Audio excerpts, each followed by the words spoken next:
close till I get up. Time is barely on our side. I don't wanna waste what's left. Hey guys, welcome back to our channel. কি খবৰ আপোনালোক সকলোৰে? এইকেদিন তো ঘৰত বহি সকলোৱে বৰে হৈ গৈছে, বাট উপায় নাই, পৰিস্থিতি বহুত বেয়া হৈ আহিছে। সো ঘৰৰ পৰা ওলালে আমাৰে বিপদ হ'ব। সো ইম্পৰ্টেন্ট কাম নোহোৱাকৈ ঘৰৰ পৰা বাহিৰত নোলাব।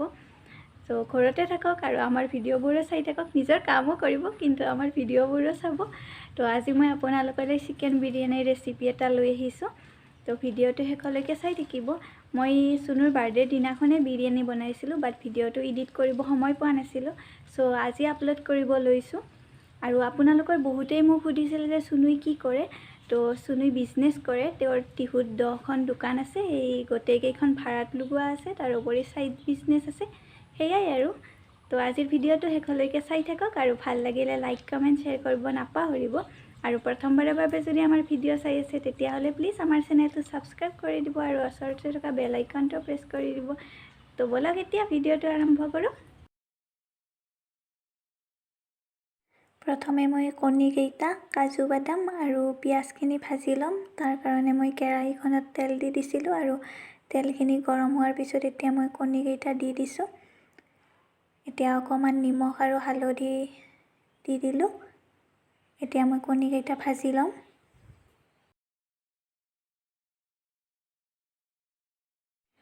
কণীকেইটা ভাজি লোৱা হোৱাৰ পিছত সেই তেলখিনিতে মই কাজু বাদামখিনি ভাজি ল'ম।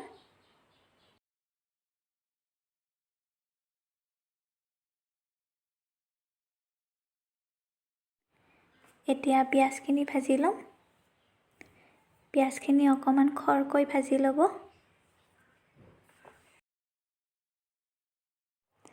এতিয়া মই নিমখ অকণমান আৰু হালধি অকণমান দি দিলোঁ। নিমখ এতিয়াই বেছিকৈ দি নিদিব।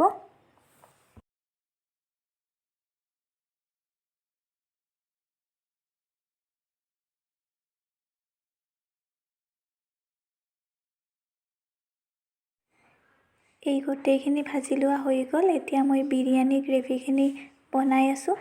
এইখিনি বনাবৰ কাৰণে মই এটা বিলাহী, এটা পিঁয়াজ আৰু কেইটামান পিনাট আগতে ভাজি লৈছোঁ। তাৰপিছত পেষ্ট বনাইছোঁ। তাৰপিছত কেৰাহীখনত অকণমান তেল দি এই পেষ্টখিনি দি তাত অকণমান কাশ্মীৰী মিৰ্চ আৰু বিৰিয়ানী মছলা দি অকণমান ভাজি লৈছোঁ। এতিয়া গ্ৰেভিখিনি ৰেডি হৈ গ'ল।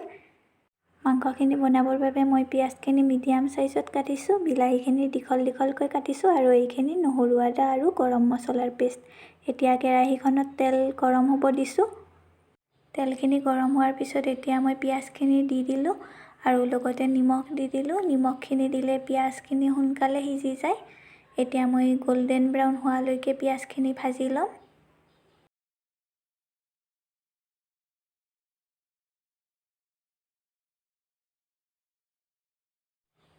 এতিয়া পিঁয়াজখিনি গল্ডেন ব্ৰাউন হোৱাৰ পিছত মই নহৰু, আদাৰ পেষ্টখিনি আৰু গৰম মছলাৰ পেষ্টখিনি দি দিলোঁ। আৰু মই 50% গৰম মছলা আৰু নহৰু, আদাৰ পেষ্ট অকণমান থৈ দিছোঁ পিছত দিবৰ কাৰণে। নহৰু আৰু গৰম মছলাৰ পেষ্টখিনিৰ পৰা যেতিয়া ধুনীয়া এটা চেণ্ট আহিব তেতিয়া এই মাংসখিনি দি দিব।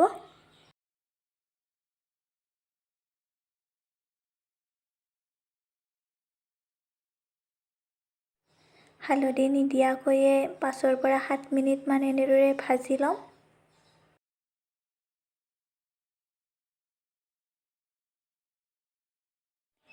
এতিয়া মই আলু কেইপিচ দি দিলোঁ আৰু গোটেইখিনি ভালদৰে মিক্স কৰি লৈছোঁ। এতিয়া মই কাশ্মীৰী মিৰ্চ আৰু চিকেন মছলা অকণমান দি দিম। তাৰপিছত গোটেইখিনি ভালদৰে মিক্স কৰি আৰু 10 মিনিটমান ভাজি ল'ম। মাংস বনালে যিমান বেছি ভাজিব মাংসখন সিমানেই সোৱাদ হয়, সেইকাৰণে ভাজি ল'ব লাগে। সেইবুলি বহুত বেছিকৈও নাভাজিব, একেবাৰে তলিত লাগি যোৱাকৈ, তেতিয়া আৰু খাবলৈ তিতা হ'ব।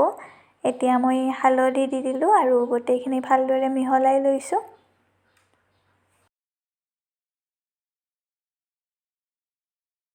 এতিয়া দেখিছেনে মাংসখিনিত তেল উঠিব ধৰিছে আৰু কালাৰটো চেঞ্জ হৈছে। মই আৰু অকণমান সময় ভাজি ল'ম। এতিয়া মই বাকী থকা নহৰু, আদা আৰু গৰম মছলাৰ পেষ্টখিনি দি দিলোঁ, লগতে বিলাহীখিনিও দি দিলোঁ। এতিয়া গোটেইখিনি ভালদৰে মিহলাই ল'ম আৰু বিলাহীখিনি দিয়াৰ পিছত আমাৰ যদি তলিত লাগি ধৰে তেতিয়াহ'লে এই বিলাহীখিনি দিয়াৰ পিছত সেই গোটেইখিনি এৰ খাই আহে। সেইকাৰণে বিলাহীটো এইটো পইণ্টতে দিব লাগে সদায়। এতিয়া মই বিলাহীখিনি সিজি লোৱালৈকে আৰু অকণমান ভাজি ল'ম।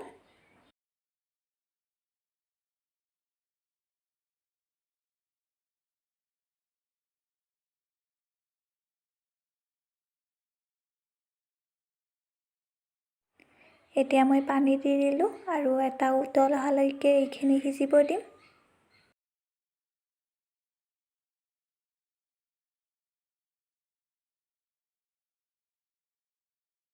মাংসখন উতলি আছে, অকণমান পিছত নমাই থ'ম। বিৰিয়ানী বনাবৰ বাবেতো আমাক সদায় বাসমতী চাউল লাগে, সেইকাৰণে মই বাসমতী চাউল লৈছোঁ আৰু চাউলখিনি ভালদৰে ধুই লৈছোঁ। এতিয়া কুকাৰটোত মই বহাই দিলোঁ।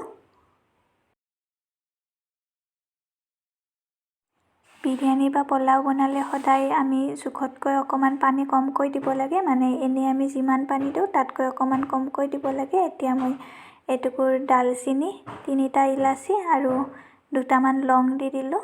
দি কুকাৰৰ ঢাকনিখন লগাই গেছত তুলি দিলোঁ। এতিয়া 2টা চিটি অহাৰ পিছত মই কুকাৰৰ ঢাকনিখন খুলি দিলোঁ।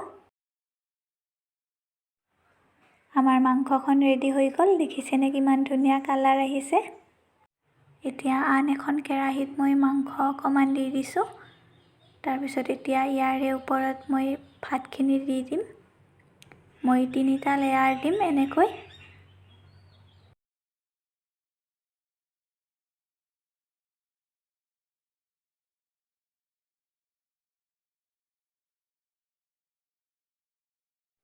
এতিয়া ভাজি থোৱা পিঁয়াজখিনি, কাজু বাদামখিনি আৰু কেইটামান খিচমিচ দি দিছোঁ। লগতে পদিনাৰ পাত কেইটামান দি দিছোঁ। বিৰিয়ানীত পদিনাৰ পাতটো বহুত জৰুৰী। পদিনাৰ পাতটো নহ'লে বিৰিয়ানীটো আধৰুৱা যেন লাগে। সেইকাৰণে এনেদৰে আৰু মই 2টা লেয়াৰ দিম।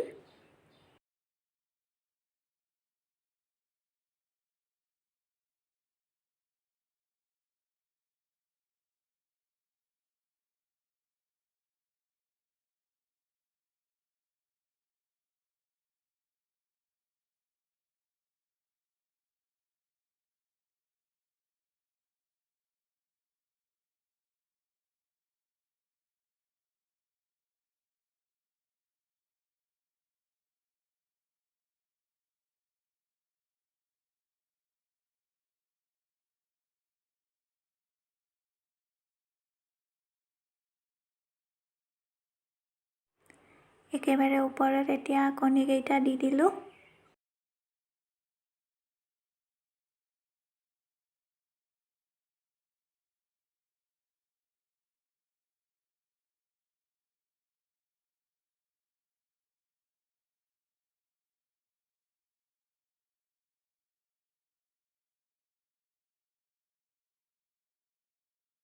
এতিয়া অকণমান বিৰিয়ানী মছলা ছটিয়াই দিছোঁ। এতিয়া গেছৰ ফ্লেমটো অকণমান ল'ত ৰাখি পেলাই ঢাকনি এখন দি দিম। এই কেৰাহীটোৰ কাৰণে মোৰ এক্সট্ৰাকৈ ঢাকনি নাছিল, সেইকাৰণে প্লাষ্টিকৰ ঢাকনিয়ে দি দিছোঁ, কিন্তু আপোনালোকে প্লাষ্টিকৰ ঢাকনি ব্যৱহাৰ নকৰিব। এতিয়া অকণমান পিছত মই ঢাকনিখন গুচাই পেলাই গোটেইখিনি ভালদৰে মিক্স কৰি লৈছোঁ।